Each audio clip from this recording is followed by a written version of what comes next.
తాజా పళ్ళు. హేమంతట్లోకి తాజా పళ్ళు. రండి బాబు రండి, సంత హేమంతట్లోకి తాజా పళ్ళు.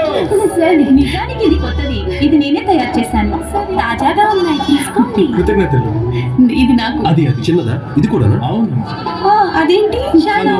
తీసుకో. కృతజ్ఞతలు. అందరూ వినండి, ఒక బుట్టెడు అంచురపు పళ్ళు 2 కాసులకి. కొండలు, మీకు నచ్చిన కొండల్ని ఇక్కడికి వచ్చి కొనుక్కోండి.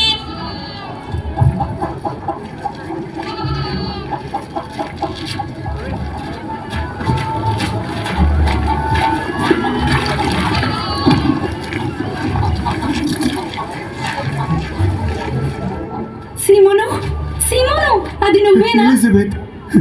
చాలా రోజులైంది చూసి. నాన్న ఎలా ఉన్నారు? ఆయన బాగున్నారా? ఆయన బాగున్నారు.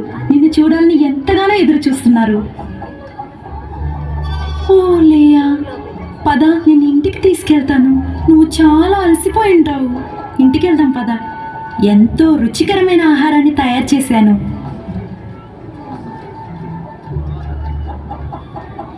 దీంతో నేనేం చేయాలి? షెలోం రాహేలు, ఇదిగో ఇది తిను. కృతజ్ఞతలండి. కృతజ్ఞతలు. నువ్వు దీని గురించి విన్నావా? పర్ణశాలల పండుగ అయిపోయిన తర్వాత పన్నులు పెంచుతారా? గత సంవత్సరం చాలా కష్టంగా పన్ను కట్టాను. ఈసారి ఏమైందో గుర్తులేదా? ఆంతర్య పన్ను కట్టకపోవడం వల్ల ఖైదయ్యాడు. అంతేకాదు, మిర్యాము యొక్క కుమార్ని కూడా తీసుకెళ్లారు. చూడండి, మనం దీని నుంచి బయటపడాలంటే వీలైనంత డబ్బు సంపాదించాలి. ఇప్పటికే ఆషేర్ తన 2 గదుల్ని అద్దెకిచ్చాడు. అవును, మరి అతను ఆషేర్ కదా, తనకి ఎప్పుడు డబ్బు మీద దృష్టి. డబ్బే సమస్యలన్నిటికీ పరిష్కారం అన్నట్టు. అతను డబ్బు ఆకలితో ఉన్న పంది. బహుశా అతను తెలివైన వాడేమో. మనము అలాగే చెయ్యాలి. గొర్రెపెంట. మా అన్నయ్య పేరేమి గొర్రెపెంట కాదు, అతని పేరు యోహాను. చిన్న గొర్రెపెంట, నోరు మూసుకో. నా ఉన్ని ఏది? ఇదిగోండి. ఏంటి, మొత్తం ఇదేనా? మొత్తం అంతా తీసుకొచ్చారా? అవునండి.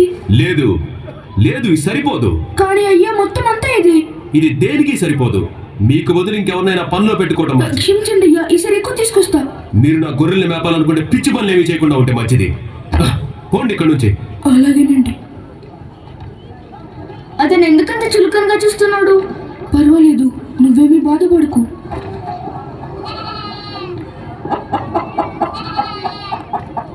లాంటి రండి, సూర్యుడు అస్తమిస్తున్నాడు.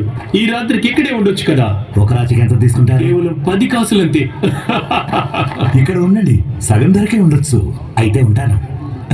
సంతోషంగా ఉండొచ్చు. ఏంటి, ఏం చేస్తున్నావు?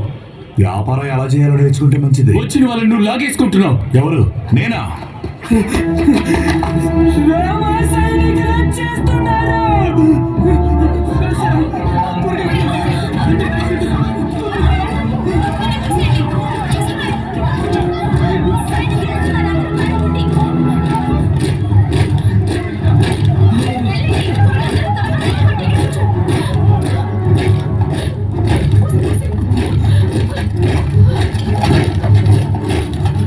చక్రవర్తి కైసరు అగస్టు ఆజ్ఞ ప్రకారం ప్రజలందరూ రోమా సామ్రాజ్యానికి పన్ను చెల్లించాల్సిందే.